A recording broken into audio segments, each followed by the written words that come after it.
बिस्मिल्लाहिर्रहमानिर्रहीम। Dear student, कैसे हैं आप लोग? चाहिए goal of nursing and related concept chapter हमने स्टार्ट की थी। पार्ट 1 को हमने डिस्कस किया था यहाँ तक। आज हम डिस्कस करेंगे पार्ट 2 में वर्ल्ड हेल्थ ऑर्गेनाइजेशन। सबसे पहले हम थोड़ा सा इंट्रोडक्शन करते हैं कि वर्ल्ड हेल्थ ऑर्गेनाइजेशन क्या है। सो इंट्रोडक्शन में है कि World Health Organisation is establish on 7 April 1948। सबसे पहले हमने ये जानना है कि जो वर्ल्ड हेल्थ ऑर्गेनाइजेशन है तो ये सबसे पहले कब बना था। 7 अप्रैल 1948 को ये सबसे पहला बना था। एमसीक्यूज पॉइंट ऑफ व्यू पे बहुत ही इंपॉर्टेंट है। It is a specialise non political health agency of United Nation with the headquarter of Geneva, Switzerland. सबसे पहले ये जान लें कि वर्ल्ड हेल्थ ऑर्गेनाइजेशन वो एक स्पेशलाइज ऑर्गेनाइजेशन है जो कि न पॉलिटिकल है, बल्कि इसमें क्या है कि ये एक हेल्थ एजेंसी है जो कि यूनाइटेड नेशन में है और इसका हेडक्वार्टर किधर है? जेनेवा में, जो कि स्विट्ज़रलैंड में है। सो ये भी इम्पोर्टेंट है कि it is responsible for providing leadership on global health matter. ये है कि वर्ल्ड हेल्थ ऑर्गेनाइजेशन जैसे नाम से ज़ाहिर है वर्ल्ड, सो वर्ल्ड का मतलब है पूरी दुनिया में। सो पूरी दुनिया की हेल्थ में जब भी कोई इस तरह की डिविएशन आती है, उसमें इस तरह की चेंजेस आती है, तो ये लोग क्या करते हैं, ये इन लोगों की रिस्पॉन्सिबिलिटी है कि जितने भी वर्ल्ड वाइड जितनी भी प्रॉब्लम्स आती है उसको सही तरीके से लीड करना। ठीक है। Every year 7 April is celebrated as World Health Day. 7 अप्रैल को ये वर्ल्ड हेल्थ डे मनाया जाता है। ये क्यों मनाया जाता है? क्योंकि WHO 7 अप्रैल 1948 को सबसे पहले बना था, इसलिए वर्ल्ड हेल्थ डे को 7 अप्रैल को मनाया जाता है। डेयर स्टूडेंट, ये टॉपिक्स बहुत इंपॉर्टेंट है, लेकिन सबसे पहले हम डिस्कस करेंगे कि what is the difference between vision and mission. Vision क्या है कि the attainment by all people the highest level of health. जैसे ही हमने ये बेसिक ह्यूमन नीड को डिटेल से डिस्कस किया था, उसमें हमने जितने भी उसमें स्टेजेस आए थे डिटेल से हमने डिस्कस की थी। वो हम उठा के अभी इन दोनों के ऊपर वो अप्लाई करते हैं तो आपको आसानी से समझ आएगी। सबसे पहले विजन क्या है?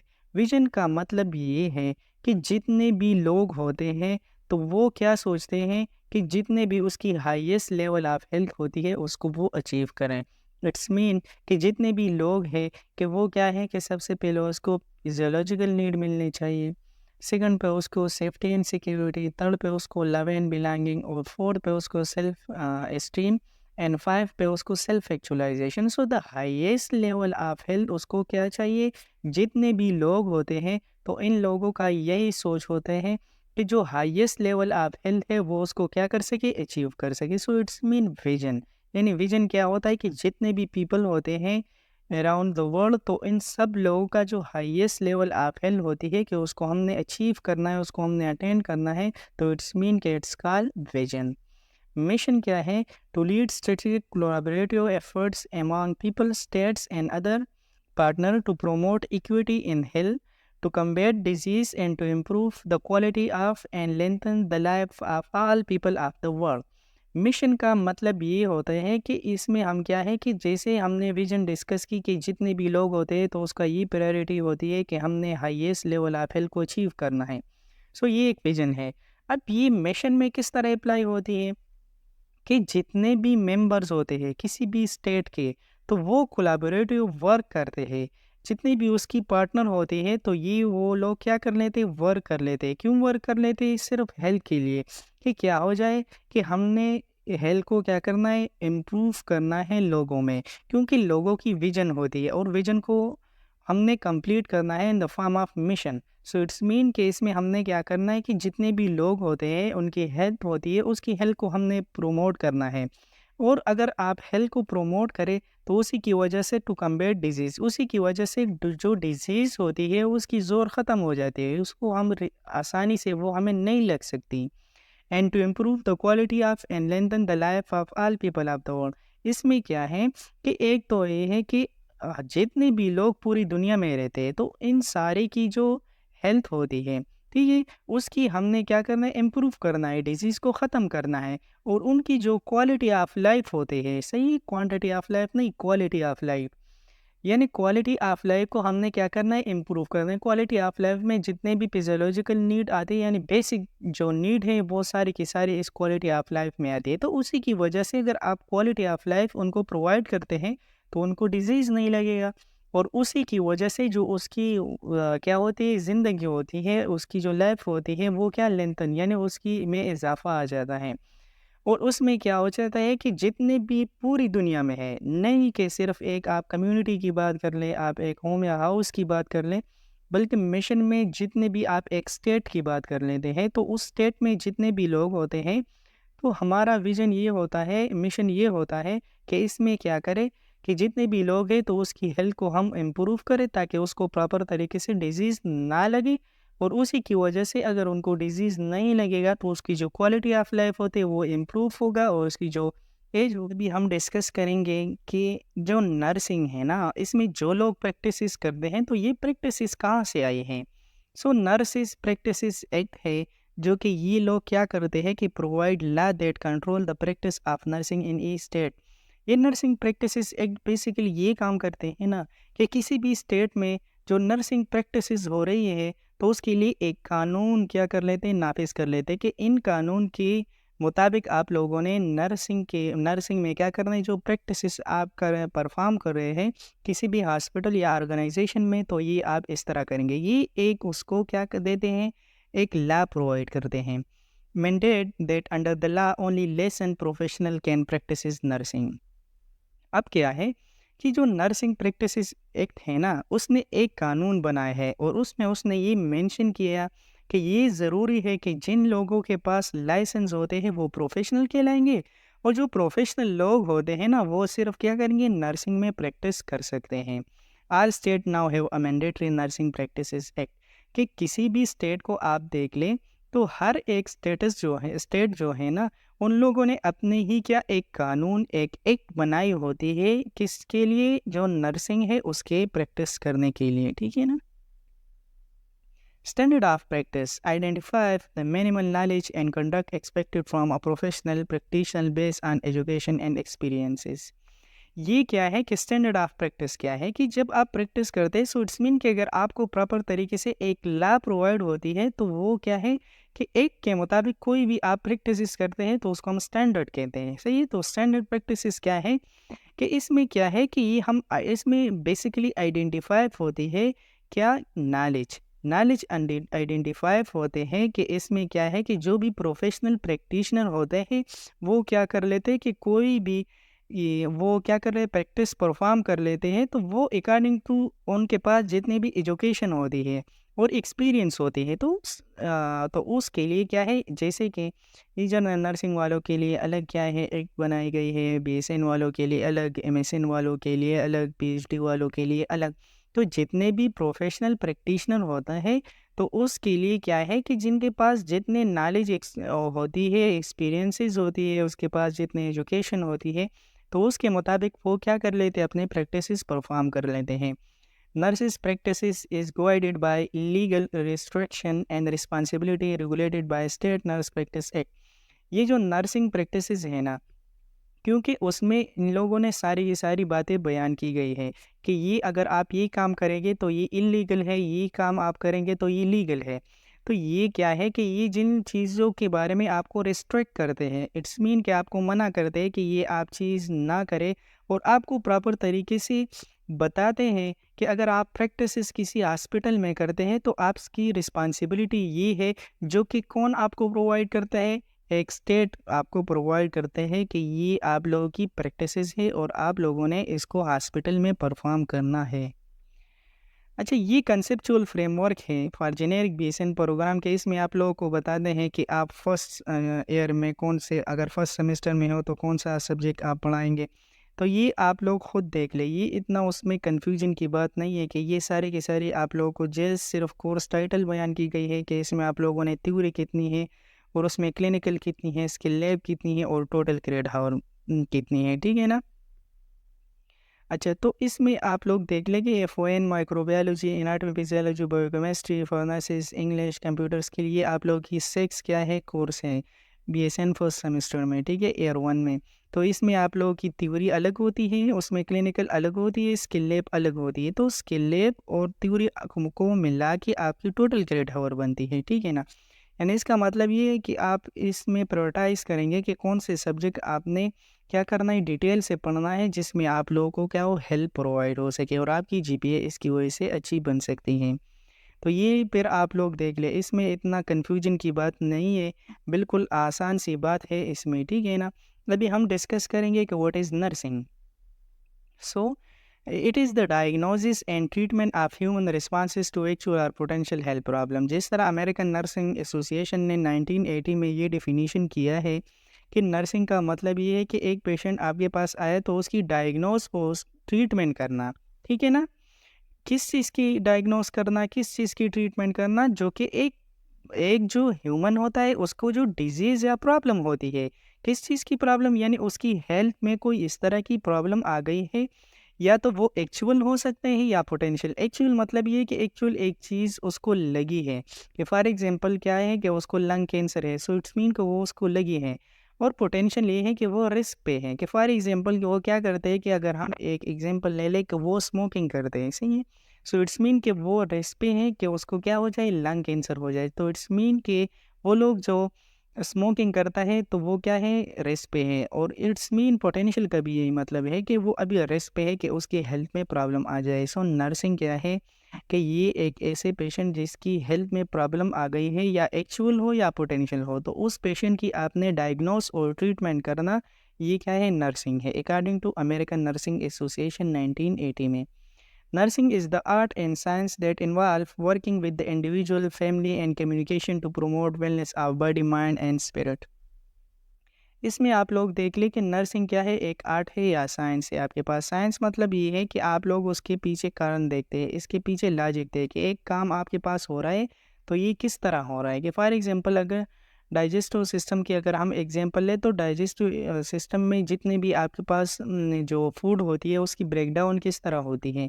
तो इट्स मीन का डायरेक्टली आप इस तरह नहीं कह सकते हम खुराक खाते हैं और बस ये डाइजेस्ट होता है और हमें एनर्जी मिलती है, नहीं। बल्कि उसके पीछे आप साइंस देखते हैं, या नर्सिंग में जो आप प्रैक्टिसेस करते हैं तो उसके पीछे आप लॉजिक देखते हैं कि अगर ये मैं प्रैक्टिस करता हूँ तो उससे क्या हो जाता है, इसके पीछे साइंस क्या है।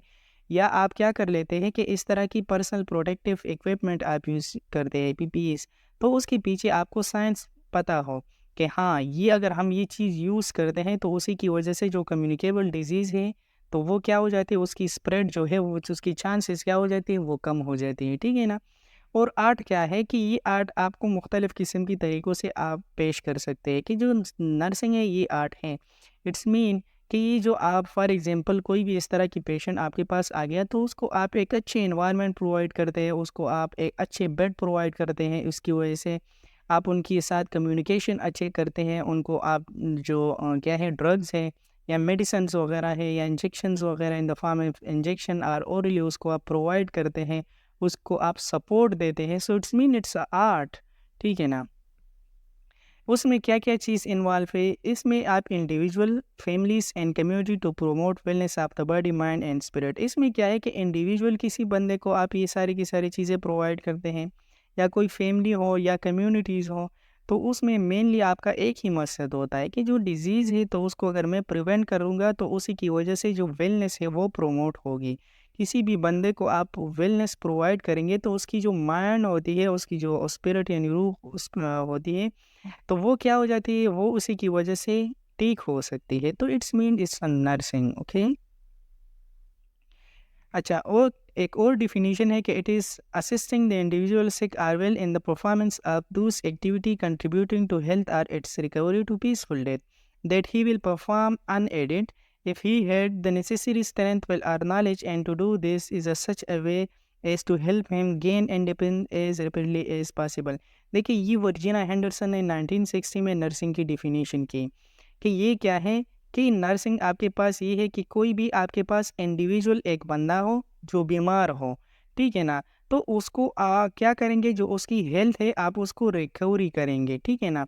अगर आप क्या करेंगे, मेनली अगर आपके पास पेशेंट आ गया तो उस पेशेंट की आपने हेल्थ को प्रोमोट करना है, आपने इतना ही जाना है कि उसकी हेल्थ को आप प्रोमोट करें।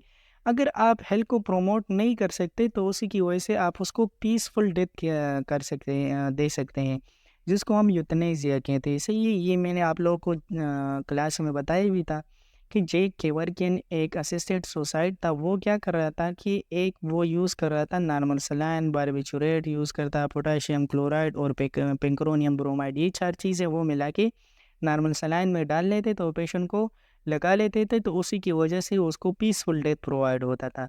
तो ये क्या है कि वर्जीना हेंडरसन भी यही कहते हैं कि अगर आपके पास एक पेशेंट है, उसको आपने 100% अपने देना है और उसकी जो हेल्थ है आपने रिकवर करना है। सो इट मीन अगर आप if you are fail, so then you can easily give him और हर पीसफुल डेथ।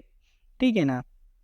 फिर कहते हैं कि if he had the strength, necessary strength, will और knowledge and to do is such a way to help him gain independence as rapidly as possible. So यही मतलब है कि ये क्या है कि आपकी रिस्पॉन्सिबिलिटी है। अगर आपके पास प्रॉपर तरीके से नॉलेज, एक्सपीरियंस और एक्सपीरियंसेस हो, तो उसी की वजह से आप क्या कर सकते हैं, किसी भी पेशेंट को आप क्या कर इंडिपेंडेंट आसानी से बना सकते हो। इंडिपेंडेंट कब बनेगा कि when he or she in the state of disease and you can promote their health. So at the end the patient should be in the independence. Okay, so ये क्या है, वर्जीना एंडरसन की definition थी। अब nursing practices क्या हैं? So the practices of nursing involve working with individual, family, groups, communities and population. Nursing practices का मतलब ये है कि नर्सिंग प्रैक्टिस कब करेगा, किसके साथ करेगा और कौन कौन लोग उसमें शामिल होंगे। So the practices of nursing, इसमें क्या है कि वो लोग इन्वॉल्व है कि इसमें क्या करेंगे कि जब आप प्रैक्टिस परफॉर्म करेंगे तो उसमें एक इंडिविजुअल बंदा भी हो सकता है, फैमिलीज़ को आप क्या करेंगे, हेल्प प्रोवाइड कर सकते हैं इसकी, और या और ग्रुप हो या कम्युनिटीज़ हो या कोई भी आप पॉपुलेशन ले ले, तो इन सारों को क्या करेंगे, इनके ऊपर आप प्रैक्टिस कर सकते हैं। नर्सिस प्रैक्टिसेस में arrange from one intervention up to mine including policy development to meet the need of an entire population. इसमें क्या है कि आप क्या है, नर्सिंग प्रैक्टिसेस रेंज होती है इसकी, यानी वन इंटरवेंशन, कि ये क्या है कि आपके पास एक पेशेंट है तो आप इंडिविजुअल को क्या कर सकते हैं, इंटरवेंशन कर सकते हैं। इंटरवेंशन का मतलब ये है कि जी आप लोगों ने नर्सिंग केयर प्लान में अभी हम डिस्कस करेंगे कि नर्सिंग केयर प्लान में एक कंपोनेंट, एक स्टेज आती है जिसको हम इंटरवेंशन कहते हैं। इंटरवेंशन का मतलब ये है कि एक नर्स एक प्लान करता है कि इस प्लान के ज़रिए मैं जाऊंगा तो ये मेरा पेशेंट क्या होगा, रिकवर होगा, उसकी जो स्टेट इवन ही और she in the state of disease, तो उसकी जो डिजीज़ है वो हेल्थ में तब्दील होगा। कब तब्दील होगा, जब मैंने कोई प्लानिंग की है उसको मैं क्या करूँ, पेशेंट के ऊपर अप्लाई करूँ। सब जब अप्लाई की बात आती है पेशेंट के ऊपर, कोई भी प्लान आप करते हैं तो उसको हम इंटरवेंशन कहते हैं। तो उसकी वजह से up to and including policy development to meet the need of an entire population, तो उसी की वजह से आप क्या करेंगे, इंटरवेंशन करेंगे। तो उसी की वजह से अगर आप पॉपुलेशन आपने लिया है तो उसमें जितने भी लोग हैं, तो उसकी वजह से आपकी जो प्रैक्टिसेस हैं या आपकी इंटरवेंशन है, तो उसी की वजह से जो एंटायर पॉपुलेशन है, कोई मखसूस पॉपुलेशन है या आबादी है, तो उसमें क्या है, आप उन लोगों की जो स्टेट ऑफ डिजीज़ है उसकी हेल्थ को आप प्रमोट कर सकते हैं। जो करेक्टरिस्टिक होती है एक एक्सपर्ट क्लिनिकल प्रैक्टिसेस, एक नर्स है वो क्लिनिकल प्रैक्टिसेस परफॉर्म कर लेते हैं, तो उसकी कौन कौन सी करेक्टरिस्टिक होनी चाहिए, उसमें कौन कौन से करेक्टरिस्टिक होती है। सो application of knowledge and clinical expertise, कि जितने भी उनके पास नॉलेज है या क्लिनिकल एक्सपर्टीज है, उनके पास एक्सपीरियंस बहुत ज़्यादा है, तो वो क्या कर लेते हैं, किसी भी क्लिनिकल में पेशेंट के ऊपर वो क्या कर लेते हैं, अप्लाई कर लेते हैं। Expertise to interpret clinical situation and make complex decision. अब ये क्या है कि एक बंदे के पास प्रॉपर तरीके से नॉलेज और एक्सपीरियंस हो, तो उसी की वजह से अगर क्लिनिकल में कोई इस तरह की पेशेंट आ गया और उसकी सिचुएशन वर्स हो रही है, इट्स मीन कि वो ख़राब की तरफ जा रहा है, तो उस टाइम आप क्या करेंगे, अगर आप क्लिनिकल एक्सपर्ट नर्स हो तो आप में ये करेक्टरिस्टिक होना चाहिए कि उस टाइम आप एक कम्प्लेक्स डिसीजन यानी ले सकते हैं। Critical thinking is essential and ongoing life long. ये क्या है कि अगर क्रिटिकल थिंकिंग आप यूज़ करते हैं, कि मीन ये क्रिटिकल थिंकिंग आप क्या करें, कब यूज़ कर सकते हैं, कि when you have a lot of knowledge and experiences regarding your practices in hospital. ठीक है ना? Learning is essential due to the continuing change in nursing knowledge. ये क्या है कि जो नॉलेज होती है ना या लर्निंग होती है, ये एक समंदर है। सो हर बंदे की ये एक कैपेबिलिटी है कि वो एक समंदर से क्या कर लेते हैं, कितना वो नॉलेज गेन कर लेते हैं, कितना पानी उससे लेते हैं in the form of knowledge, ठीक है ना। तो लर्निंग है क्या है, ये बहुत ही ज़रूरी चीज़ है कि ये क्या करेंगे कि जितनी भी नर्सिस नॉलेज होती है उसमें चेंजेस ला सकती है। आप न्यू न्यू लर्न करेंगे और जो नर्सिंग नॉलेज होती है आप प्रैक्टिस करते हैं तो उसमें आपके साथ मुख्तलिफ़ किस्म की और नॉलेज आ सकती है। Expert practice evidence based nursing care, कि जो एक्सपर्ट होते हैं ना तो वो क्या करते हैं, evidence based nursing care provide करते हैं। कि फॉर एग्जांपल एक पेशेंट आपके पास आए, उसको टेम्परेचर बहुत ज़्यादा है, तो आप अगर एविडेंस आपके पास ये है कि अगर मैं कूल स्पंजिंग करूँगा तो उसी की वजह से उसकी जो टेम्परेचर है वो कम होगी। सो ये कूल स्पंजिंग आप क्यों करते हैं, क्योंकि ये एक एविडेंस है, आपने नॉलेज गेन की, आपने एक्सपीरियंसेस की है कि इसी की वजह से पेशेंट की जो हाइपरथर्मिया है तो उसकी वो हाइपरथर्मिया हम कूल स्पंजिंग से ट्रीट कर सकते हैं। Professional nursing practices at licences and certification, science of art of nursing practices, ये प्रोफेशनल है बेसिकली नर्सिंग प्रैक्टिसेस में, ठीक है ना। अच्छा, नर्सिंग प्रोसेस क्या है, ये मैंने तो क्लास में बहुत डिटेल से इस बोर्ड पे की थी, लेकिन आप लोगों की सिर्फ नॉलेज के मुताबिक जस्ट हम इस कंपोनेंट में डिस्कस करेंगे कि इसमें हम क्या क्या करते हैं। सो नर्सिंग प्रोसेस क्या है, क्या systematic problem solving approach use to identify, prevent and treat actual और potential health problem and promote wellness. देखिए, एक आसान सा वो एक्सप्लेन करता हूँ कि नर्सिंग प्रोसेस क्या है। नर्सिंग प्रोसेस का सिंपल मतलब ये है कि कोई पेशेंट आपके पास हॉस्पिटल आ गया और हॉस्पिटल में वो मेडिकल डायग्नोस उसकी बन गई, यानी डॉक्टर ने उसको डायग्नोस बन गया, वो अभी आपके हवाले हैं। सो जो उसकी प्रॉब्लम है ना, उसकी प्रॉब्लम को आप किस तरह कवर करेंगे, किस तरह ट्रीट करेंगे, सो उसके लिए हम क्या यूज़ करते हैं, नर्सिंग प्रोसेस यूज़ करते हैं। ये एक सिस्टमेटिक प्रॉब्लम होती है कि ये एक सिस्टमेटिक अप्रोच है। सिस्टमेटिक अप्रोच इस तरह है कि कोई भी पेशेंट आपके पास आए तो आप सिस्टम वाइज पे चले जाएंगे, आगे हम डिस्कस करेंगे कि किस तरह। तो मेनली नर्सिंग प्रोसेस में एक पेशेंट की जो प्रॉब्लम होती है उसको हम सॉल्व कर लेते हैं। किस तरह, पहले उसको हम आइडेंटिफाई करेंगे, जब आइडेंटिफाई होगा कि ये प्रॉब्लम है पेशेंट को तो उसको हम प्रिवेंट करेंगे, चाहे वो एक्चुअल या पोटेंशियल हेल्थ प्रॉब्लम हो। और उसकी जो प्रॉब्लम को अगर हम प्रोमोट करें तो वो क्या होगा, वेलनेस में चेंज होगा, ठीक है ना।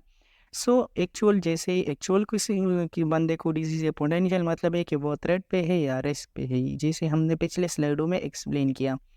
सो इसमें 5 स्टेप आपके पास आती है। सबसे पहले assessment, nursing diagnosis, planning, implementation and evaluation.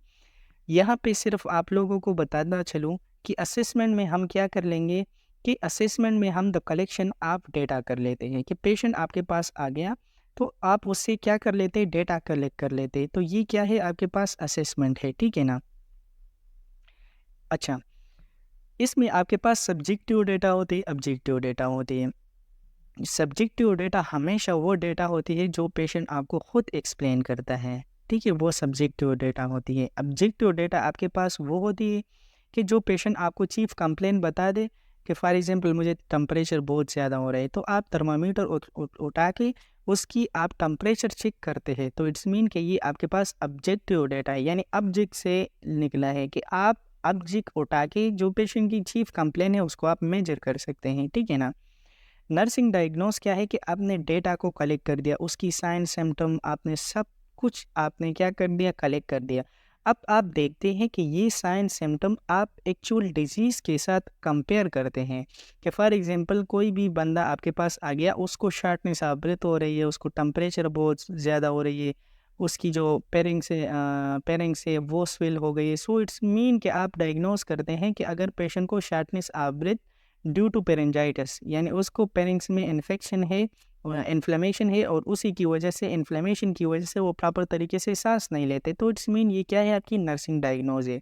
फिर आप क्या करते हैं, प्लानिंग करते हैं कि अगर ये पेशेंट की डायग्नोज मैंने बना दिया कि ये डिजीज़ है, तो उसकी जो साइन सिम्टम है, उसको जो कॉम्प्लिकेशन आ रही है कि उसको मैं किस तरह सॉल्व करूँगा, किस तरह पेशेंट की जो क्या है बीमारी है उसको मैं क्या करूँ ट्रीट करूँगा। तो ये आप प्लानिंग में करते। इम्प्लीमेंट में क्या करते हैं कि जो प्लानिंग आपने की कि ये चीज़ें मैं करूँगा, कि फॉर एग्जांपल शार्टनेस आवृत है तो आप ये कहते हैं कि मैं फेस मास्क लगाऊंगा और पेशेंट को ऑक्सीजन प्रोवाइड करूंगा। तो ये आपने प्लानिंग की है। अभी आप इम्प्लीमेंट करेंगे कि मास्क लगाओगे उसको ऑक्सीजन प्रोवाइड करेंगे और एट द एंड आप एवेलुएट करेंगे कि जो पेशेंट की शार्टनेस आवृत था वो कवर हो गई या नहीं हो गई। तो ठीक है, अगर नहीं हुई तो ये आपके पास एक सिस्टमेटिक अप्रोच है, एक डायनेमिक अप्रोच है, तो आप फिर से स्टार्ट में ले लेंगे। सही है।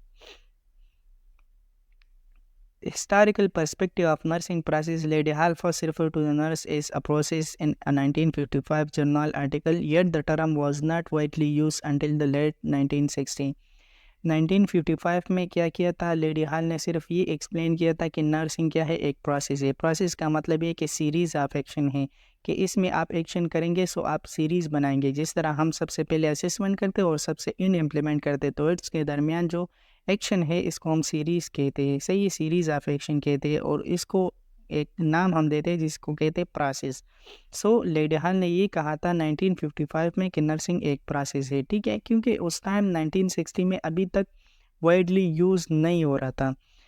Referring to the nursing process is a series of step. Johnson, Orlando and Weidenbach 1963 further developed this description of nursing. ये जितने भी आपके पास क्या है साइंटिस्ट थे, तो उसने नर्सिंग प्रोसेस को क्या किया था और ही डिफाइन किया था। उसके जितने भी स्टेप थे वो उसने क्या कर दिया, फर्दर एक्सप्लोर किए थे। At the time, the nursing process involved only 3 steps: assessment, planning and evaluation. जो फर्स्ट टाइम था ना तो उसमें सिर्फ 3 स्टेप थे: असेसमेंट, प्लानिंग एंड इवैल्यूएशन। सबसे पहले असेसमेंट कर लो, डायरेक्ट प्लानिंग कर लो, इवैल्यूएशन कर लो। तो इसमें दरमियान की जो स्टेप थे वो क्या थे, स्किप हो गए थे। अच्छा, in there 1962 book the nursing process, Yura and Walsh identify 4 step and the nursing process. फिर 1963 में 67 में इस तरह हुआ कि यूरा एंड वॉल्श उसने सिर्फ 4 स्टेप वो क्या किया था, एक्सप्लेन किया था: assessing, planning, implementing and evaluation. पहले जो हमने डिस्कस किया था वो सिर्फ 3 स्टेप था: असेसिंग, प्लानिंग, इवैल्यूएशन। इसमें उसने सिर्फ क्या असेसिंग, प्लानिंग, इम्प्लीमेंटेशन और उसने यहाँ पे क्या किया था, इवैल्यूएटिंग को भी ये स्टेप डाला। The standard of practice is first published in 1973 by the American Nursing Association, including 8 standards. These standards identify each of the steps, including nursing diagnosis, that are now included in the nursing process. 1973 में standard practices ने first publish किया, जो कि American Nursing association था। उसमें क्या किया, उसने एक और स्टेप इंक्रीज़ किया जिसको हम डायग्नोस कहते हैं। ठीक है ना। फिर कहते हैं कि Fry 1953 first use the term nursing diagnosis, but it was not until 1974 after the first meeting of the group now called the North American Nursing Association, NANDA जिसको हम कहते हैं। ठीक है, the Gibby and the diagnosis association. The Gibby and Levin added nursing diagnose is a separate and distinct step in the nursing process. फिर ये सिर्फ आप लोगों को बताते हैं कि 1953 में ये नर्सिंग डायग्नोज वाइडली यूज़ नहीं हो रहा था 1974 तक। ठीक है, फिर क्या हुआ कि non American nursing diagnose association ने, नानडा जिसको हम कहते हैं, ठीक है, उसने क्या किया, जो लेवन था और गेबी था, ठीक है, उसने क्या किया, जो नर्सिंग डायग्नोस था ना उसने क्या किया, एक सेपरेट स्टेप उसने एक्सप्लेन किया कि ये नर्सिंग प्रोसेस में एक सेपरेट क्या है, प्रोसेस है। Prior to this nursing diagnose and been included as a natural conclusion to the first step assessment. इसने ये कहा था कि जो नर्सिंग डायग्नोसिस है ना ये एक नेचुरल कंक्लूजन है। ठीक है, फर्स्ट स्टेप है असेसमेंट में कि ये क्या है कि पेशेंट ने चीफ कंप्लेन बता दिया, आपने डिजीज़ के साथ उसको क्या कर दिया, कंपेयर कर दिया। अच्छा, following publication of American Nursing Association standard, the Nurse Practice Act of many states were revised to include the step of the nursing process specifically. इसने क्या किया, अमेरिकन नर्सिंग एसोसिएशन ने एक प्रैक्टिस एक्ट वो explain किया जिसमें उन्होंने जो नर्सिंग प्रोसेस था ना उसने स्पेसिफिकली जितने भी उसमें स्टेप थे उसने क्या किया था, एक्सप्लेन किया था। यानी the American Nursing Association made revision to the standard in 1991 to include outcome identification is a specific part of the planning page. Currently the step in the nursing process is. फिर क्या किया था, जो American Nursing association था 1991 में उसने ये किया था ये कहा था कि जो प्लानिंग पेज होती है ना, इसमें ये उसने स्पेसिफिक क्यों बताई, क्योंकि ये सारी की सारी चीज़ें तो अगर आपने आइडेंटिफाई किया तो मेनली आपका क्या काम क्या है कि आपने प्लानिंग अभी करना है कि इसको आपने ट्रीट भी करना है, क्योंकि पेशेंट किस लिए आए हैं, इसलिए आए हैं कि जो उसको प्रॉब्लम हो रही है उसको आपने रिमूव भी करना है, उससे उसको आपने हेल्थ की स्टैंडर्ड तक लेके आना है, ठीक है। इसमें मेनली जो नर्सिंग प्रोसेस है तो उसमें जो स्टेप है करंटली यूज जो हो रही है तो उसमें असेसमेंट, डायग्नोसिस, आउटकम या आइडेंटिफिकेशन एंड प्लानिंग, ये एक चीज़ है। इम्प्लीमेंटेशन एंड इवोल्यूशन, अभी ये 5 स्टेप बन गया, ठीक है। The American Nursing association practice standard at this each step of the nursing process. क्या है कि ये आपके पास नर्सिंग प्रोसेस है। देखिए असेसिंग या असेसमेंट में हम क्या करते हैं, डेटा को गैदर करते हैं। एनालाइज में हम क्या कर लेते हैं कि प्रॉब्लम फार्मूलेट, नर्सिंग डायग्नोस के एनालाइजिंग या आप डायग्नोस इसको कह सकते हैं एनालाइजिंग में, कि इसमें हम क्या करें, जो प्रॉब्लम है उसको हम फार्मूलेट करके नर्सिंग डायग्नोस बनाते हैं। कि for example shortness of breath है तो shortness of breath due to the pharyngitis, ठीक है ना। तो ये हम क्या कर लेते हैं, डायग्नोस बनाते हैं। प्लानिंग में हम क्या करते हैं कि provide care plan to meet goals, इसमें आप गोल्स बनाते हैं ना प्लानिंग में, कि आपका गोल ये है कि पेशेंट को मैं फेस मास्क लगाऊंगा तो उसी की वजह से जो उसकी ऑक्सीजन सेचुरेशन है वो ठीक होगा और शार्टनेस ऑफ ब्रेथ पेशेंट को नहीं होगा फिर। तो ये आप प्लानिंग है, इम्प्लीमेंट करेंगे कि कैरी आउट प्लान, के प्लान जो आपने की अभी उसको आपने इम्प्लीमेंट करना है। रिवॉल्वेशन कि collect objective data to determine the extent to which goal were achieved, revise plan as needed. आपने क्या ये इवॉल्यूएशन करेंगे जो आपकी ऑब्जेक्टिव डेटा, ऑब्जेक्टिव का मतलब ये है कि जो आपने क्या क्या असेस किया था, आपने असेस किया था, पेशेंट ने अगर बताया होगा तो वो सब्जेक्टिव है, आपने असेस किया तो वो ऑब्जेक्टिव है। कि आपने असेस किया है ब्लड प्रेशर के ज़रिए कि पेशेंट की ब्लड प्रेशर भी इंक्रीज़ हो रही है, तो ये क्या है। अगर लास्ट में आप देखते हैं कि जो आपने इम्प्लीमेंटेशन की, एट द एंड आप इवैल्यूएट करेंगे जो पेशेंट की चीफ कंप्लेंट थी, आया वो रिकवर हो गई या नहीं। अगर रिकवर हो गए so it's good, well done, good job. अगर नहीं हो गए तो आप क्या करेंगे, उसको इवैल्यूएट करेंगे। गोल ऑफ नर्सिंग प्रोसेस क्या है कि it is to identify a client health care status and actual और potential health problem, to establish plan to meet the identified need and to deliver specific nursing intervention to address those need। गोल क्या होती है nursing process की, ये गोल है कि कोई भी आपके पास पेशेंट आ गया, उसकी जो हेल्थ स्टेटस है उसमें डिविएशन आ गई है, यानी उसमें कोई प्रॉब्लम आई है, चाहे वो एक्चुअल प्रॉब्लम हो या पोटेंशियल प्रॉब्लम हो। तो आप क्या कर लेते हैं, आपकी गोल यही होती है कि आप इसमें प्लान बनाते हैं कि जो उसकी नीड होती है आप उसको प्रोवाइड करें, और जो स्पेसिफिक नर्सिंग केयर होती है या इंटरवेंशन होती है आप उसको प्रोवाइड करेंगे, तो उसी की वजह से जो उसकी नीड होती है वो क्या होगी, अचीव होगी। An organisation framework for the practices of nursing, फिर कोई भी ऑर्गेनाइजेशन जो होती है तो उसकी जो प्रैक्टिसेस होती है, जो उसकी एक्ट होती है, उसके ऊपर आपने काम करना है। Orderly systematic central to all nursing care, ये क्या है कि एक प्रॉपर ऑर्डर है, सिस्टमिक है कि सिस्टम वाइज आप आएंगे, एक एक स्टेप आप फॉलो करेंगे और जितने भी नर्सिंग केयर प्रोवाइड करेंगे तो सब ये काम करेंगे। Encompass all step taken by the nurse in caring for patient. Encompass का मतलब ये है कि जितने भी स्टेप है वो क्या करना है, नर्स ने कवर करना है, ठीक है ना।